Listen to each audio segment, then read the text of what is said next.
Milenial itu antitesa orang tua mereka sendiri karena sistem yang ada saat ini menguntungkan semua orang tua atau generasi di atas mereka dan membuat milenial ingin mempunyai solusi ekonomi mereka sendiri. Sistem ekonomi milenial itu apa? Sharing, cashless, digital, dan rating comment. Mereka melawan hampir di semua lini sehingga Mas Yusuf Hadi pernah mengatakan milenial itu kill everything, membunuh semuanya. Apa yang dibunuh? Yang dibunuh adalah generasi di atasnya dan mereka menganggap apa yang digunakan generasi di atasnya tidak cool, tidak keren. Buktinya industri sabun batangan turun terus 10 tahun terakhir di mana milenial itu menggunakan sabun cair. Industri bir turun hingga 60% dibanding 15 tahun yang lalu di masa jayanya minuman bir karena milenial tidak ngebir, bahkan milenial tidak mabok.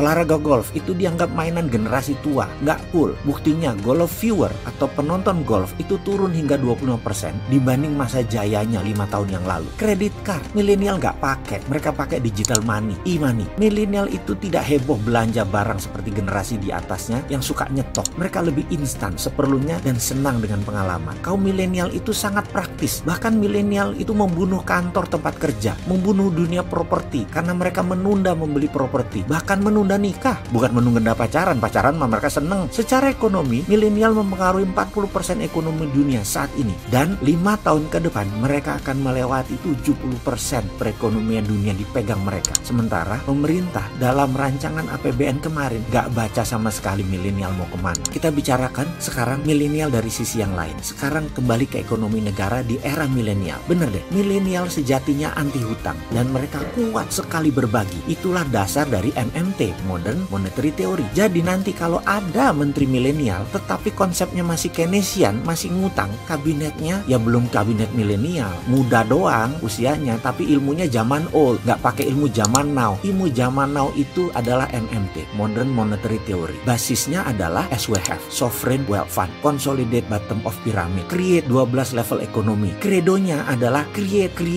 Itu adalah kredonya kaum milenial yang menggunakan MMT. Akan banyak perubahan ke depan karena penciptaan yang dilakukan dengan MMT, salah satunya misalnya baterai. Ini melawan hegemoni BBM. Secara singkat nih ya, kita mundur sebentar. Dunia ini terbagi dua kelompok besar, petahana atau incumbent. Mereka semua disponsori oleh perusahaan fosil oil, minyak bumi dan batu bara. Banyak negara dibuat bergantung dengan minyak bumi. Mereka masih mau berkuasa sampai 25 tahun ke depan, kalau perlu sampai 50 tahun ke depan. Sementara sisa dunia sudah mulai melawan, seperti kaum milenial, yaitu mereka anti plastik, pro lingkungan, anti batu bara. Kalau pemerintah Indonesia saat ini masih melindungi batu bara, masih pakai minyak bumi, masih pakai IMF, ditambah obor lagi. Kalau milenial yang MMT tidak, mereka pro baterai, anti plastik, pro printing money, pro project creation. Tapi belum bisa dilakukan karena incumbent gak bisa move on pejabat-pejabatnya. Masih kekunci IMF, masih kekunci sama obor Cina. Mesin Cina yang haus batu bara masih di nomor 1 kan. Kasian ya kaum milenial, mesti nunggu lagi, kirain sudah bisa sekarang.